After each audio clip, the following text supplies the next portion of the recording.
En la pasada lección estudiamos la correlación entre justicia y obediencia. Hoy se abordarán los temas de la justicia y la misericordia. El pasaje bíblico que relaciona a David, Siba y Mefiboset está lleno de dramatismo, ya que muestra cómo la justicia encuentra verdadero cauce en la misericordia. Con esta clase pretendemos adentrarnos en la comprensión de la justicia como la fuerza que transforma las realidades que producen marginación y rechazo. La justicia y la misericordia son dos de los atributos de Dios que deben dirigir el curso de las relaciones humanas. No hay duda de que la justicia bien concebida produce paz. Ante tal realidad, el salmista declara hermosamente: la misericordia y la verdad se encontraron, la justicia y la paz se besaron. También, el estudio del pasaje bíblico brinda una oportunidad providencial para orar, pensar y reedificar una iglesia más justa y misericordiosa, en donde las personas con una diversidad funcional tengan espacio para crecer en la palabra y se consideren sus necesidades con amor. Hoy Mefiboset representará a todas aquellas personas que padecen marginación por sus condiciones de salud. La decisión del rey David de incluirlo en su mesa debe invitar a la reflexión profunda, diáfana y honesta acerca del significado de la palabra inclusión. La mesa de David implica para Mefiboset la oportunidad de sentirse valorado como ser humano. Estamos en la lección número 15, justicia y misericordia. El pasaje bíblico se encuentra en 2 de Samuel 9, los versos del 1 al 7 y los versos del 9 al 12. El texto áureo se encuentra en 2 de Samuel 9:1. Entonces David preguntó: ¿hay todavía alguno que haya quedado de la casa de Saúl a quien yo muestre bondad por amor a Jonatán? Esa es la palabra para el texto áureo de esta lección. La lección tiene varios objetivos bien importantes y el primero es comprender la amplitud de la justicia divina para asumir un compromiso ético con su realización en nuestras comunidades. Identificar las conductas que Dios exige de su pueblo en la práctica de la justicia y en el compromiso de establecer una mejor sociedad. Reconocer el deber de diseñar programas educativos creativos e innovadores para que la juventud crezca en la palabra y sirvan al Señor con alegría. Vamos a pasar al vocabulario y la primera palabra del vocabulario es misericordia. Viene del griego eleos. Es uno de los atributos de Dios que muestra su carácter compasivo y amoroso como respuesta ante el sufrimiento humano. La Biblia reconoce al Señor como Padre de misericordia y Dios de toda consolación en 2 de Corintios 1:3b. El segundo término es el nombre Mefiboset, el que quita la vergüenza. Hijo de Jonatán y padre de Micaías, tenía 5 años cuando su padre y su abuelo Saúl fueron asesinados en la batalla contra Gilboa. Quedó lisiado de sus pies al caer de las manos de su nodriza cuando intentaba protegerlo de los filisteos. Ya más o menos nos vamos imaginando la lectura bíblica. Esta se encuentra en 2 de Samuel 9, del 1 en adelante, y lee así: en el nombre del Padre, del Hijo y del Espíritu Santo. Amén. Un día David preguntó: ¿ha quedado algún sobreviviente de la familia de Saúl a quien yo pueda favorecer en memoria de Jonatán? Había un sirviente de la familia de Saúl llamado Siba, al cual llamaron para que se presentara ante David. Cuando Sibá se presentó, le preguntó el rey: ¿Eres tú, Sibá? Para servir a su majestad, respondió él. Entonces el rey le preguntó: ¿Queda todavía alguien de la familia de Saúl por quien yo pueda hacer algo en el nombre de Dios? Y Sibá le respondió: Queda todavía un hijo de Jonatán, que es inválido de los 2 pies. ¿Dónde está? Dijo el rey. En Lodebar, en casa de Maquir, hijo de Amiel, respondió Sibá. Entonces el rey David ordenó que lo trajeran de aquel lugar. Y cuando Mefiboset, hijo de Jonatán y nieto de Saúl, llegó ante David, se inclinó en señal de reverencia. Mefiboset, exclamó David. A las órdenes de su majestad, respondió él. David le dijo: No tengas miedo, porque yo te voy a tratar muy bien, en memoria de Jonatán, tu padre. Haré que se te devuelvan todas las tierras de tu abuelo Saúl, y comerás siempre a mi mesa.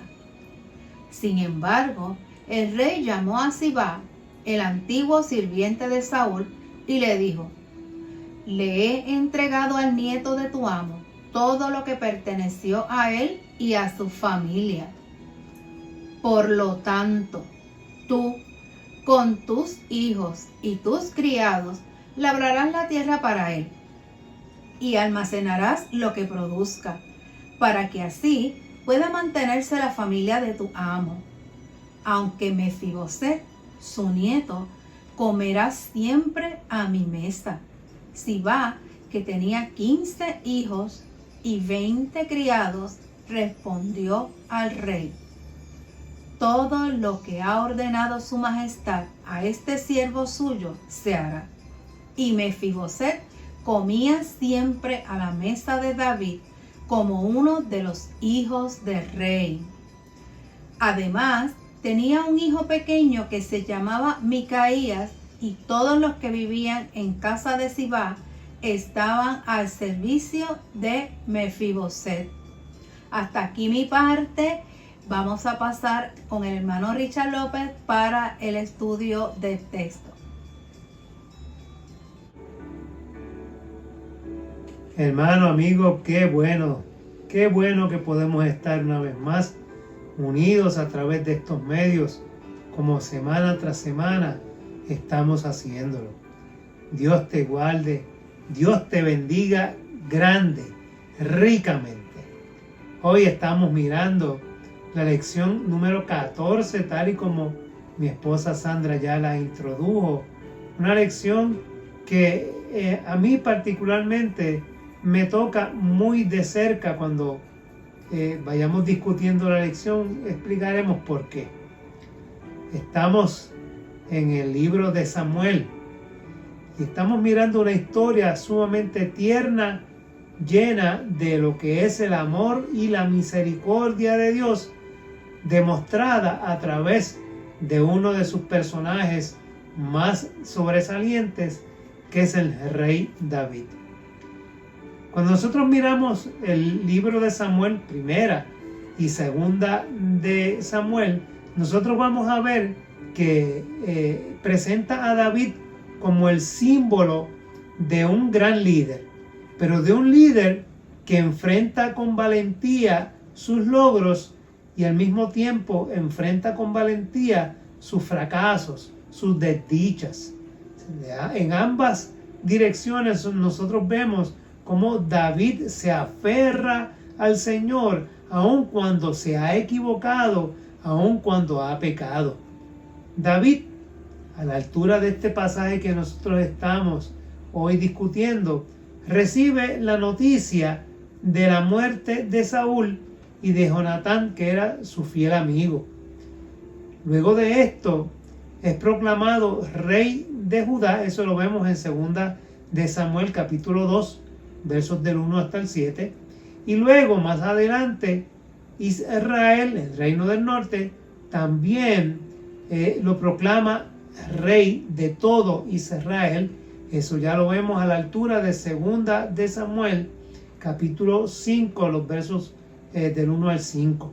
Así que vemos cómo el que él llegara a ser el rey de todo Israel no fue un acontecimiento de inmediato, sino que hubo todo un proceso para que tanto los líderes del sur como del norte lo aceptaran y lo reconocieran como rey de todo Israel. Luego lo vemos trasladando el arca del pacto. Ya hemos visto esto en lecciones anteriores, cómo traslada el arca del pacto luego de que los filisteos la devuelven a Jerusalén. Recibe la promesa de que su reinado no tendrá fin. O sea, se le promete y se afirma que su linaje se extendería por todos los siglos. Y también vemos cómo él extiende los dominios territoriales de todo Israel y se convierte Israel en una nación muy poderosa bajo el dominio y el reinado de David. Fíjense ustedes que hay algo interesante en todo esto. David no pertenece políticamente a la línea de sucesión. No era pariente de Saúl, no era hijo, mucho menos familiar de Saúl. Su legitimidad viene porque es Dios quien lo escoge. Es de la consagración que recibe a través del profeta Samuel cuando va Isaí buscando a ese sucesor de Saúl por orden de Dios a la casa de Isaí, y es allí donde luego de examinar a todos los hijos de Isaí, simplemente el menor de todos ellos, David, fue el que Dios señala y Samuel unge para ser el nuevo rey de Israel. Así que David es el ungido del Señor, razón suficiente para ocupar el trono de Israel. Ahora, dentro de todo este reinado, nosotros vemos que él llega a ser rey de Israel luego de enfrentar en varias ocasiones a Saúl y escapar de la muerte que procuraba Saúl en contra de él. Pero también a través de esta historia trágica hay una historia de una amistad y un amor que estos dos amigos se tenían, tan profunda que se prometieron uno al otro defenderse. Aún Jonatán defendía a David en presencia de su padre, y su padre hasta en una ocasión trató hasta de matar a su propio hijo porque estaba defendiendo a David. Así que lo vemos de esta manera, cómo se desenvuelve toda esta historia alrededor del reinado de David. Así que vemos a Mefiboset cómo queda al amparo de Maquier luego de la muerte de Saúl y de Jonatán, que era su padre. Cuando nosotros miramos toda la historia y leemos, obviamente nos vamos a 2 de Samuel y leemos toda la historia en 1 y 2 de Samuel, nos damos cuenta de que cuando el rey Saúl muere y también Jonatán, que los filisteos han conquistado esa batalla, están obviamente huyendo y tratando de salvar los descendientes del rey, porque evidentemente podía ser una amenaza en contra del que ha conquistado, y tratan de eliminar a toda la familia del rey. Así que el siervo de Saúl trata de escapar con Mefiboset. La historia bíblica dice que se le cayó de las manos cuando salía huyendo y sus piernas se quebraron, o sea, simplemente se le rompieron, se le fracturaron. Nosotros sabemos que en aquella época no existían médicos ortopedas para poder tratar este tipo de fractura, así que el hueso cicatrizó solo, pero con deformaciones, de manera que Mefiboset no podía caminar por las lesiones que había sufrido después de aquella caída, cuando salían huyendo porque temían la muerte. Así que, ¿dónde está? Esa es la pregunta. ¿Dónde está? ¿Habrá quedado alguien? Es la pregunta que hace David. Así que Mefiboset ha quedado al amparo, dice la escritura, de Maquier, un hijo de Amiel, tal y como lo está señalando el pasaje bíblico. Y estos, dice el pasaje, que vivían en la ciudad de Lodebar, cuyo nombre significa sin pastos o un lugar seco. Así que es un lugar de miseria, es tierra estéril, sin posibilidad de vida. Por lo tanto, el tipo de vida que está viviendo este muchacho es de una persona con un impedimento no de nacimiento, sino que a raíz del accidente que hemos narrado y que habla la escritura, que ya de por sí eso es un grave problema, porque en la antigüedad padecer de cualquier incapacidad o cualquier, trastorno, cualquier situación que imposibilitara su desarrollo dentro de una vida que podríamos decir normal para aquel pueblo, pues era ser un marginado.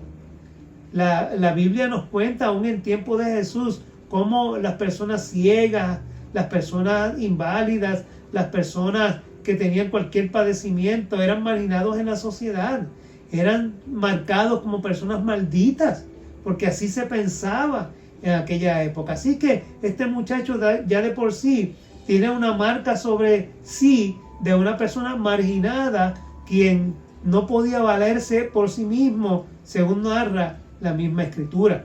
Y es importante que nosotros entendamos que ese significado de Lodebar está enmarcado dentro de este relato, donde se habla de Mefiboset como una persona que tenía simplemente dificultades y algunas limitaciones. El que fue príncipe, ahora dice la escritura, está lisiado de los pies y vive en la ciudad de las imposibilidades, en la ciudad de la aridez, donde nada se pensaba era posible alcanzar. Así que desde ese lugar, que es el lugar del dolor, que es el lugar de la aflicción, es el lugar de la marginación, como estamos diciendo, la mano de David se extiende y está presta para proveer al príncipe calidad de vida. En otras palabras, sale de la clandestinidad, sale de donde estaba oculto en Lodebar, para formar parte de la familia real bajo el protectorado de David.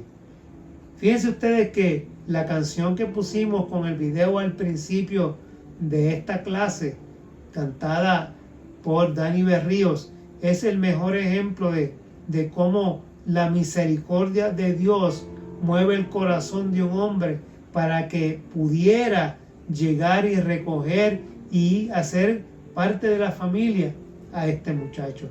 Es sumamente tierna esta historia.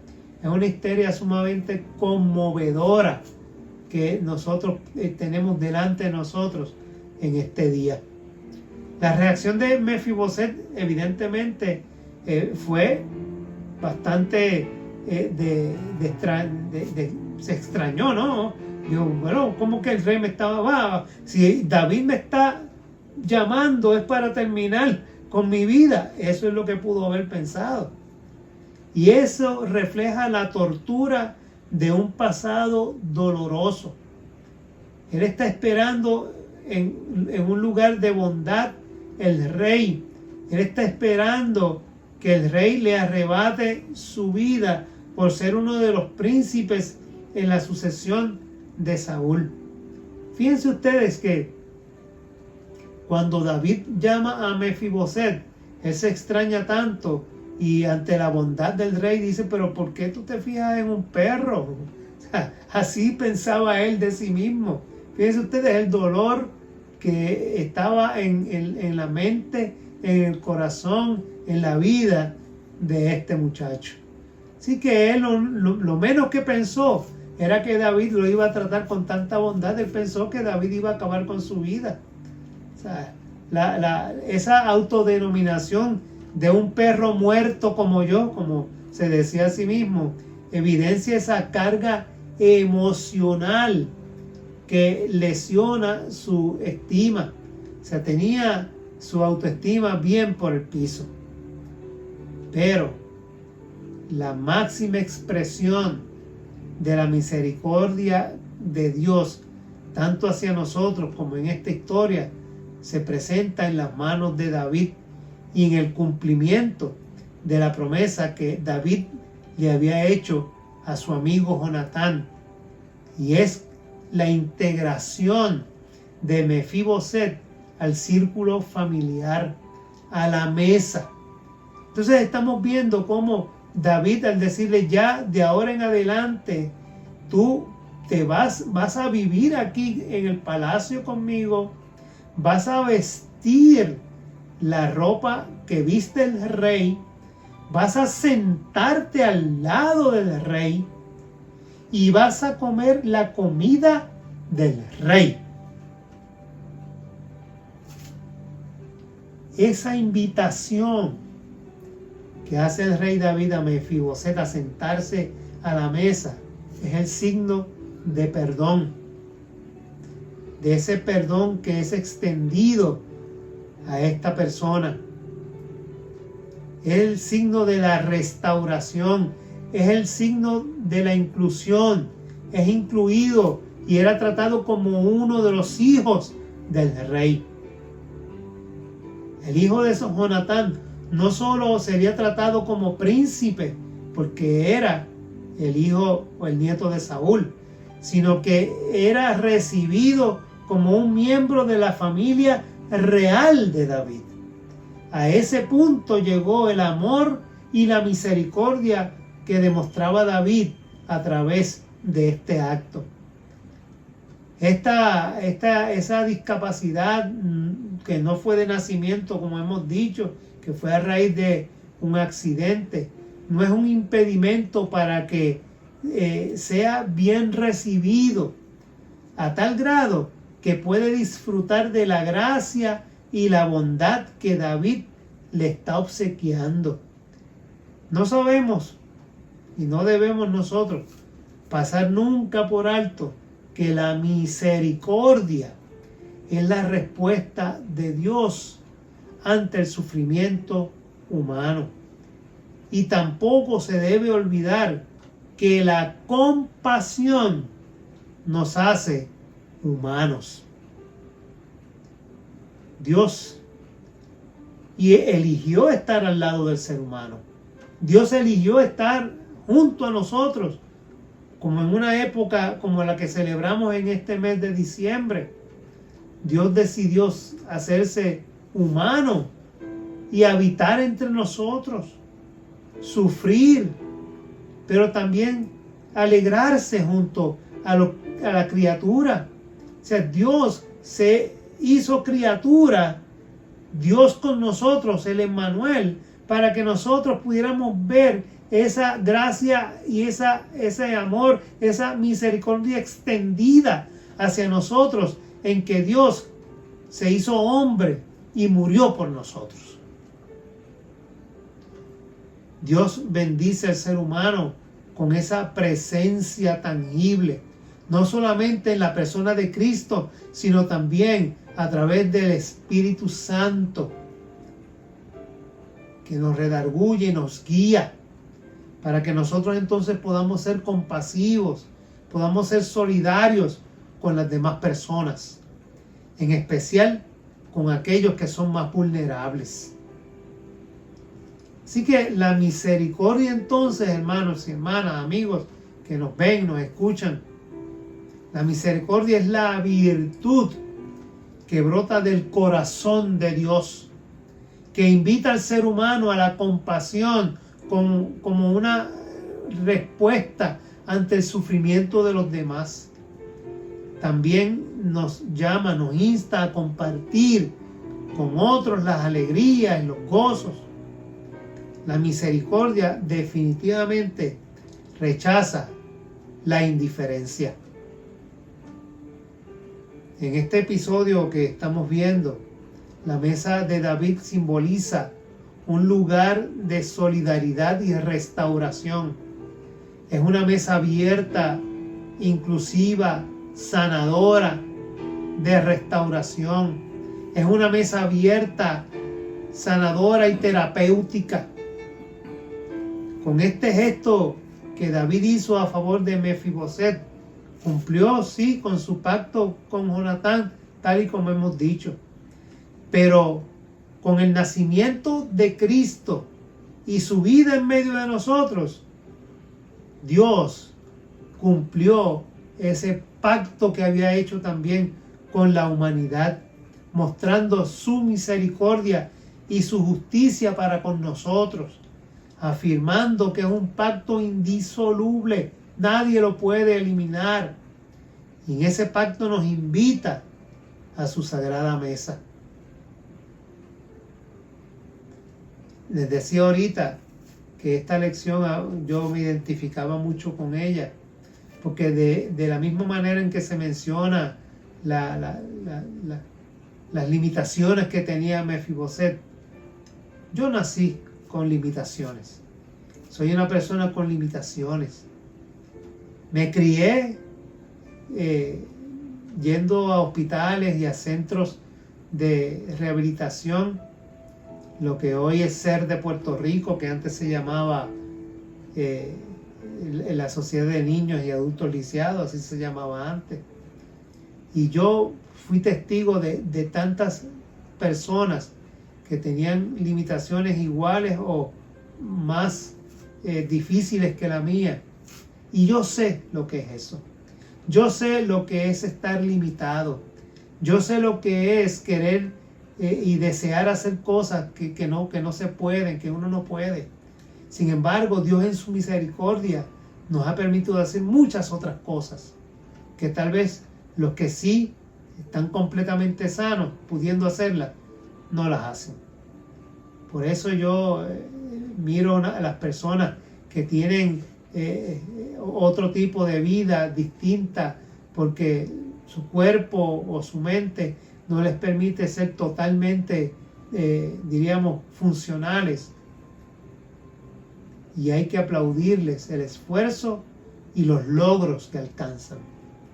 Por eso hoy nosotros tenemos que preparar nuestras mesas para superar esos prejuicios, derribar las barreras arquitectónicas y descartar las ideas personales y colectivas que inhiben la expresión de la misericordia, la compasión y la ternura para con nuestros hermanos y hermanas con diversidad funcional. Porque así es que tenemos que mirarlos. Personas que tienen diversidad funcional.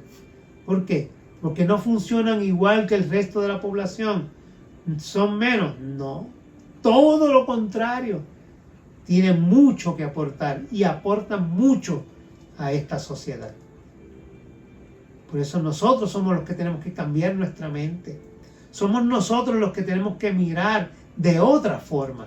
Tenemos que adiestrarnos y capacitarnos en la expresión, como hemos dicho, de ejercitar la misericordia, de hacerla, ponerla por obra. Y esa compasión y esa ternura que se hinche en nuestro corazón para darla y darla a borbotones, como uno puede decir. Darla, pero por mucho. Sin limitaciones. Cuando hagamos eso, cuando seamos capaces de abrir nuestra mesa y recibir a todos y abrir nuestros brazos compasivamente y con ternura, como esta historia nos habla que hizo David, cuando hagamos eso, entonces estaremos mostrando la justicia de Dios. Quiera Dios que en este día internalicemos estas palabras, se hagan nuestras y las pongamos por obra para el servicio del reino de Dios en medio de nuestras comunidades. Que el Señor te bendiga y el Señor te guarde grande, pero grande, y sus bendiciones sean abundantes en cada una de vuestras vidas. Será hasta la próxima, si Dios así lo permite.